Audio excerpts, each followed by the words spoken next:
Do you think Lombardi was a good GM? I do.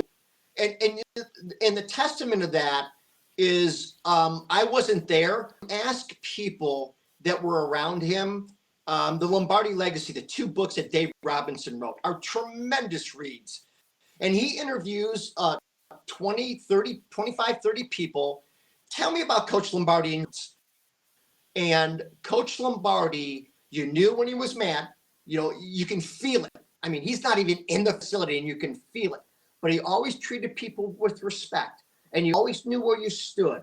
And he didn't haul around about things. If he needed something done, he trusted you to do it. He asked for you to get it done. And people respected Coach Lombardi. And he built a team.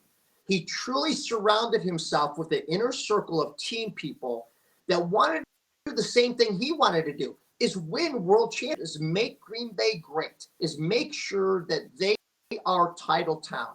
And everybody around, bought into the idea because they saw how he worked and his passion and how he treated other people and how he treated the community and how he treated the players and what he did and sacrifices he made. And his inner circle and his people around him and in the Green Bay offices understood it. Hey, we're going to do it to make Green Bay great and not disappoint Coach.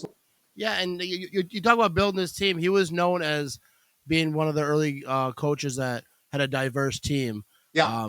So talk about that a little bit. How did he? What was he the first one that kind of got that rolling? He was the first, yeah, and arguably the first when he understood that players, regardless of skin color, could help make up a football team. And you talk about how the Southeast Conference teams broke that color barrier. Coach Lombardi, at West Point, where he was coaching young men, of very diverse backgrounds. He gets to Green Bay and understands that people had asked Coach Lombardi early on. He's famous for this quote, about white players and blacks, and Coach Lombardi says, we only have green and gold players here. I like that. People began to go, that makes sense, and Coach Lombardi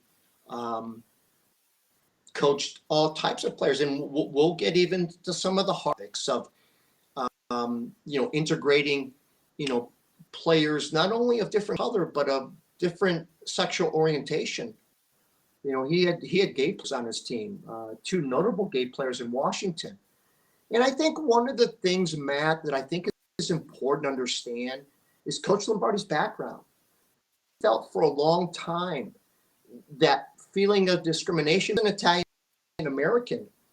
And in his very tight family inner circles, felt as though he wasn't getting head coach jobs because he was Italian.